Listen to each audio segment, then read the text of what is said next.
ಸಿಡ್ನಿದಲ್ಲಿ ಆಗಿರೋದು ದುಃಖಕರ ಸಂಗತಿ. ಯಾಕೆಂದರೆ ಅದು ಆಗಬಾರ್ದಿತ್ತು, ಯಾರದೇ ಮಕ್ಕಳಾಗಲಿ ಆಗಬಾರ್ದು, ಯಾರೇ ಆಗಲಿ ಆಗಬಾರ್ದಿತ್ತು. ತೊಂದರೆ ಅದು ಆಗಿರೋದೇ ತಪ್ಪು.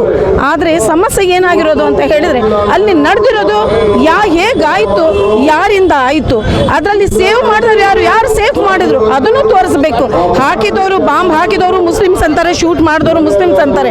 ಅದನ್ನು ಅವರನ್ನು ಸೇಫ್ ಮಾಡಿದ್ರಲ್ಲ ಅವರು ಕೂಡ ಮುಸ್ಲಿಮ್ಸ್, ಅದನ್ನು ಇವರು ಹೈಲೈಟ್ ಮಾಡ್ತಾ ಇಲ್ಲ.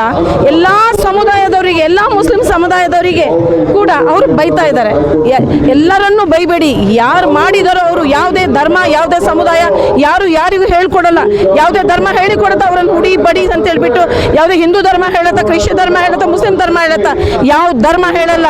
ಎಲ್ಲ ಧರ್ಮನೂ ಏನು ಹೇಳುತ್ತೆ ಗೊತ್ತಾ, ಎಲ್ಲರನ್ನು ಕಾಪಾಡು, ಎಲ್ಲರನ್ನು ಹೊಂದ್ಕೊಂಡು ಬದುಕು ಅಂತಂದು ಹೇಳುತ್ತೆ ಹೊರತು ಯಾವುದು ಹೇಳಲ್ಲ. ಕೆಲವೊಂದು ಮಾಧ್ಯಮದವರು ಇದ್ದಾರೆ, ಕೆಲವೊಂದು ಅವ್ರು ಏನು ಹೇಳ್ತಾರೆ ಅಂತೇಳಿ, ಇದು ದಯವಿಟ್ಟು ಕಟ್ಟು ಮಾಡದೆ ನೀವು ಹಾಕ್ತೀರಾ ಅಂದಿದ್ದಕ್ಕೆ ನಾನು ಹೇಳ್ತಾ ಇದ್ದೀನಿ ಮಾಧ್ಯಮದವರಿಗೆ. ನಾವು ಹೇಳ್ತೀವಿ, ಯಾರವರು ಸತ್ತೋದ್ರಲ್ಲ ರವಿ ಬೆಳಗೆರೆ ಅವರು, ಅವರ ಗರಡಿಯಲ್ಲಿ ನಾವು ಪಳಗದಂಥವ್ರು ಅಂತ. ಅವರು ಯಾವತ್ತೂ ಹಿಂದೂವಾದಿ ಅಲ್ಲ, ಜಾತಿವಾದಿ ಅಲ್ಲ, ಅವರು ಮುಸ್ಲಿಮ್ಸ್ವಾದಿ ಅಲ್ಲ.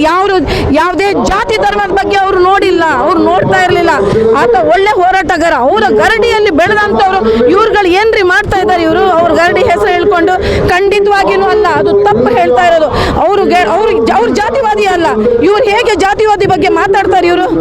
ಯಾಕೆ ಅದನ್ನು ಯಾಕೆ ಹೈಲೈಟ್ ಮಾಡ್ತಾ ಇಲ್ಲ ಇವರು? ಯಾರಿಗೆ ಕೆಲವೊಂದು ನಾನು ಎಲ್ಲರನ್ನೂ ಹೇಳ್ತಾ ಇಲ್ಲ, ಕೆಲವೊಬ್ಬರು